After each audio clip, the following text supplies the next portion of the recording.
Hi, I'm Peter Glassford and I'm here with Canadian Cycling Magazine at beautiful Hardwood Ski and Bike, and we're going to talk today about bunny hopping for cyclocross. Bunny hopping, or transferring of your weight while you're on your bike, is important for cyclocross, not just for the high flying barrier hop, but to unweight over roots or small curbs, all these obstacles that are going to be on the course naturally or ones that the organizers throw in there.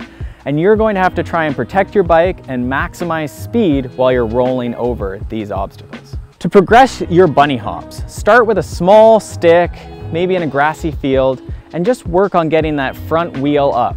You want to really get that front wheel up as high as you can and work on controlling the consistency and the height of that front wheel lift so that eventually you can start progressing to the front wheel, rear wheel lift.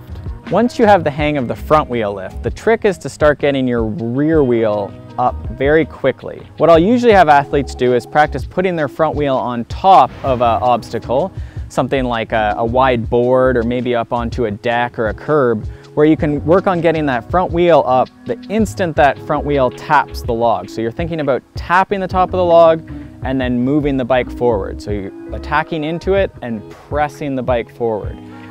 It's very important that you're using that press forward with the arms to get the rear wheel up. Your third step, after you've gotten the rear wheel timing figured out, is to progress the height of the obstacle and start making it skinnier. So if you were using a deck or a curb, you can go to something like a mountain bike skinny, a very skinny board, just a log that's relatively skinny that's going to progress how high that wheel has to lift, and then also how much time you have on top of the log. So the skinnier it gets, the quicker you're going to have to move that bike. Your fourth step is to take your wheel lifts to the barriers.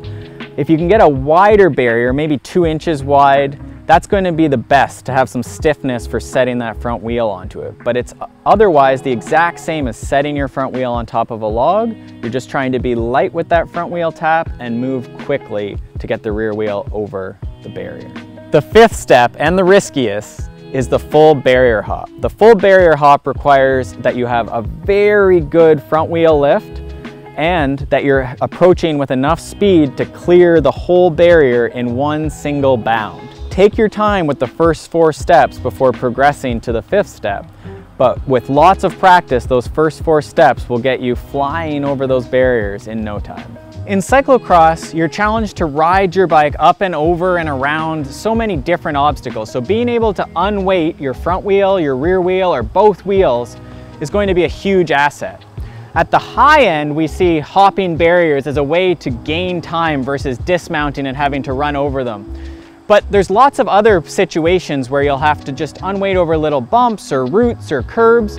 And one of my favorite ways to get people thinking about this is in a pump track. So a mound of dirt that are in many parks and cities and skate parks. So hunt down a pump track, and that's your first little bit to get moving towards your barrier hops. In a pump track, your goal is to keep moving or even gain momentum by using your body weight and the pressure application into your pedals.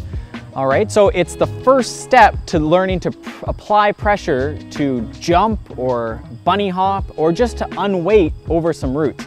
So get into a pump track or through some ditches in the subdivision, maybe a flowy piece of trail where there's some whoops or some humps that you can roll over, and try and just feel that pressure application as you go through those mounds.